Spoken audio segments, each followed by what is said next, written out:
हम लोग 10, 11, 12 तारीख से मेरी दीदी बोली कि वो कॉल नहीं उठा रही है। जब मुझे भी लगा कि सच में क्यों कॉल नहीं उठा रही है, हर बात तो कॉल करती है, कितना भी कॉल करो उठा लेती है। इस बार पता नहीं उसने कॉल नहीं उठाया। तो मैंने अपनी काम पे थी, मैं छुट्टी लेके उसको पूरा दिन कॉल किया, लेकिन उसने स्विच ऑफ करके रखा था। 11-12 बजे आसपास 13 तारीख को उसने अपना ओपन किया था मोबाइल, बट किसी और ने उठाया, कोई और लड़की थी। और घर वालों ने कॉल किया था मेरी दीदी घर पे, जो मम्मी लोग हैं घर पे, मैं बाहर में रहती हूँ, मैं बेंगलोर से अभी आई हूँ फिलहाल।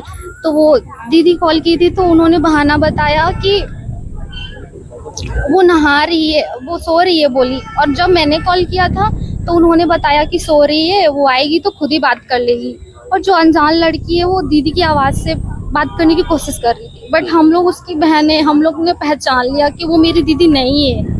तो हम लोग भी हड़बड़ा गए और उसको हम लोग बोले कि जल्दी बता दो, नहीं तो हम तुम लोग का लोकेशन हम लोग निकलवाएंगे। मैंने गुस्से से ऐसे बोल दिया, मुझे लगा नॉर्मल होगा, बट मुझे नहीं पता था तब तक मेरी दीदी नहीं है। किसी पे शक है आपको, कोई विवाद वगैरह था?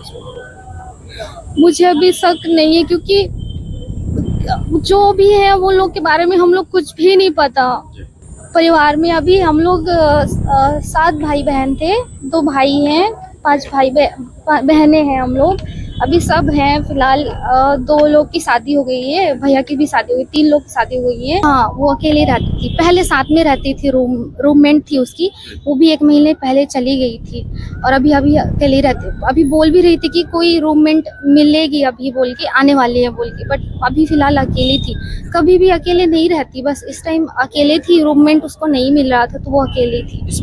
इतना 4-5 दिन हो गया है ना, इतना खतरनाक मौत मिला है उसको। तो मुझे लगता है कि थोड़ा जल्दी नहीं करना चाहिए, सब कुछ सबूत मिट जाएगा, सब कुछ मिट जाएगा, उसके बाद पुलिस वहाँ पे जाएगी, फिर बोलेगी कि कुछ नहीं मिला हमें। मैं नहीं ये चाहती कि ऐसा हो, उसे जल्दी से जल्दी सब कुछ हो, वहीं पे सबूत सब हो और जाके जल्दी से जांच करे, बस मैं इतना चाहती हूँ। जांच करके वो आरोपी पकड़ा जाए बस। Thank you. सर बताएंगे